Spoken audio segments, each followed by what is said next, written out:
Across the street here, we have shotgun houses, doubles. Whenever there's 4 openings, that means it was originally a double house. Many have been converted to singles, but many also remain as doubles. And then if you see a shotgun house with only 2 openings, that of course would be a single. Sometimes there are 3 openings, which means there's a side hall. And some people say, well, then it's not a shotgun house.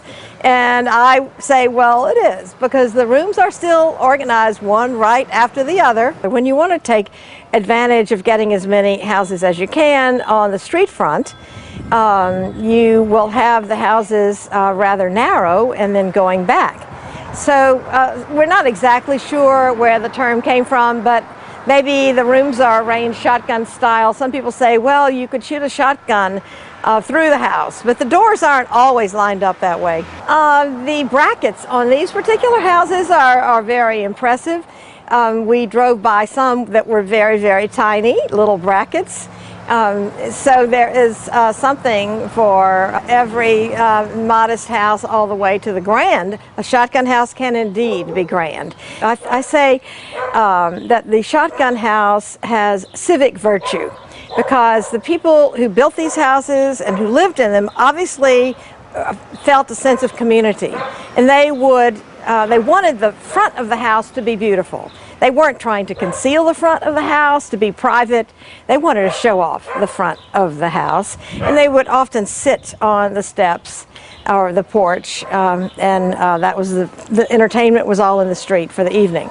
A shotgun house offers many, many variations. In some cases, if you wanted more space in your shotgun house, you would build a second story in the back.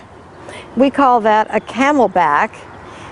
It's, to me, a practical solution for getting more space. If you wanted to add that in the front, it would cost you a lot more money. These houses were made from old cypress, old pine trees. Houses today are not made from old wood. The wood, you're lucky if it was 20 years old.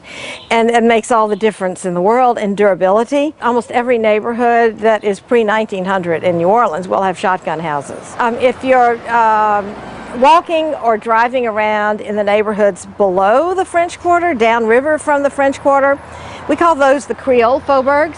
And you'll see shotgun houses, but you'll also see quite a few Creole cottages, which might be identical in the front to a shotgun house, with their 4 openings or 2 or 3. And so what you have to do is then look at the roof line, because the roof line of a Creole cottage is gable-sided, and the ridge is parallel to the street, whereas in a shotgun house it's perpendicular, so you can keep adding on rooms going back. But the floor plan of a Creole cottage would be a perfect square divided into 4 square rooms. What I love is the way our streetscapes have evolved, one house relating to the other, complementing the other.